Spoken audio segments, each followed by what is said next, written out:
दोस्तों नमस्कार। जय श्री हरि। मैं नीलम यादव आप सभी का स्वागत करती हूँ श्री हरि वृतांत यूट्यूब चैनल पर, जहाँ हम सुनते हैं श्री हरि की सुंदर सरल प्रेरणादायक लीलाएं और भजन। दोस्तों, जब जब वृंदावन की शांति भंग हुई और भगवान के भक्त संकट में पड़े, तब तब श्री कृष्ण ने अपने भक्तों की रक्षा की। उसी पर आधारित है आज की कथा, शंखचूर्ण उद्धार लीला। ब्रज भूमि में एक समय की बात है। श्री कृष्ण गोपियों के साथ वन विहार कर रहे थे। वन में हंसी खुशी और प्रेम का वातावरण था। गोपियां नृत्य कर रही थीं। कृष्ण की मधुर मुस्कान से सबका मन हर्षित हो रहा था। कुछ समय बाद श्री कृष्ण ने लीलावश गोपियों से कहा, तुम यहीं ठहरो, मैं अभी जाता हूँ। कृष्ण थोड़ी दूर चले गए। उसी समय वहां शंखचूड़ नामक यक्ष आ पहुंचा। वह कुबेर का सेवक था। उसके पास कुबेर द्वारा दी गई एक दिव्य मणि थी, जिसके कारण वह अत्यंत बलवान और निर्भय हो गया था। बल के कारण उसके भीतर अहंकार भी बढ़ गया था। जब उसने वन में गोपियों को देखा तो उनके सौंदर्य से वह मोहित हो गया और मोह से उसके अंदर भोग बुद्धि उत्पन्न हुई। उसने सोचा, ये सब अब मेरे वश में है, मुझे यहाँ कौन रोक सकता है। शंखचूड़ ने बलपूर्वक गोपियों को घेर लिया और उन्हें डराते हुए वन से दूर ले जाने लगा। गोपियां भयभीत हो उठी, लेकिन वे अपने हृदय से कृष्ण स्मरण में स्थित रहीं। उनका मन कह रहा था कि कृष्ण तो सब जानते ही हैं। तभी दूर से श्री कृष्ण ने यह सब देख लिया और तुरंत गोपियों की ओर प्रस्थान किया। शंखचूड़ ने जब देखा कि कृष्ण आ रहे हैं तो वह और अधिक भयभीत होकर गोपियों को छोड़कर भागने लगा। कृष्ण ने उसका पीछा किया और शंखचूड़ को पकड़ लिया। उन्होंने सबसे पहले उसकी वह दिव्य मणि छीन ली, जिसके बल पर वह स्वयं को अजेय समझता था। मणि के जाते ही उसका अहंकार टूट गया, उसका बल क्षीण हो गया। तब श्री कृष्ण ने उसका वध कर दिया। शंखचूड़ का वध करके कृष्ण गोपियों के पास लौट आए। गोपियां पूर्णतया सुरक्षित थीं। उनके हृदय में भय नहीं था, क्रोध नहीं था, बस शांति और प्रेम था। इसीलिए शुरू हुआ एक बार फिर से वही वन, वही हंसी, वही प्रेम विहार, क्योंकि गोपियों के लिए कृष्ण केवल प्रेम नहीं, संरक्षण भी है। वृंदावन की सुंदर वन में रमण कर रहे श्यामी बलराम, पीतांबर तन शोभित कान्हा के, नीलांबर धारी संग बलराम।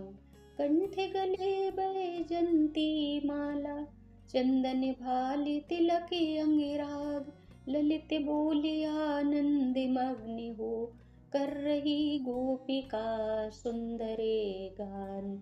आई संध्या की सुंदर बेला, मृदुमत मंद समीर चली, गुंजारे मधुर कर रहे भ्रमर, चंद्र छठा थी निखरे रही।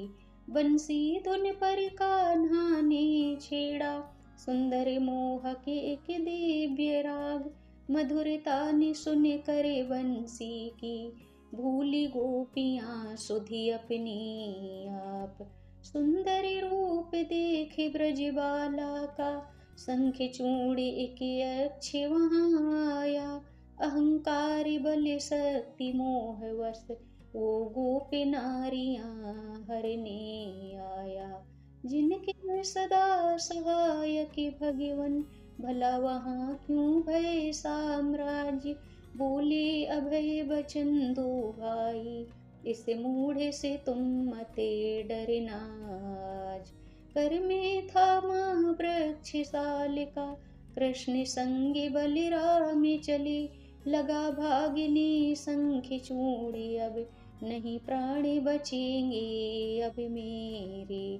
पकड़ा शंखचूड़ का मस्तक, मुष्टि प्रहार किया कस करके, पृथक हुआ उसका सिर धड़ से, निकली अब मणि मस्तके से।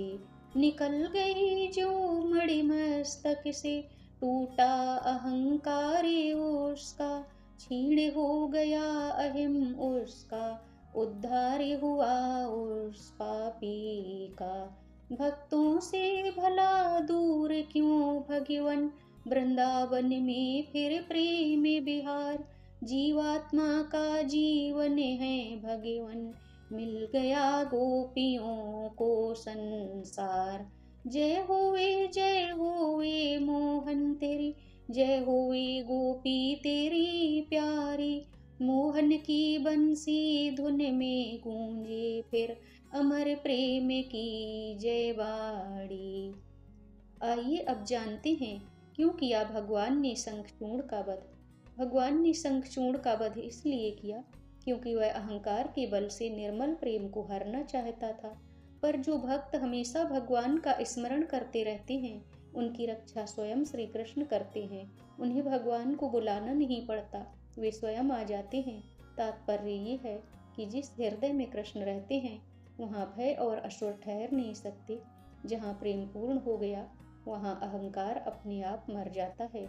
बोलो भक्ति वत्सल भगवान की जय। अगर जो आप सबको हमारी कहानियाँ अच्छी लगें तो हमारे चैनल को लाइक शेयर और सब्सक्राइब करना ना भूलें। धन्यवाद।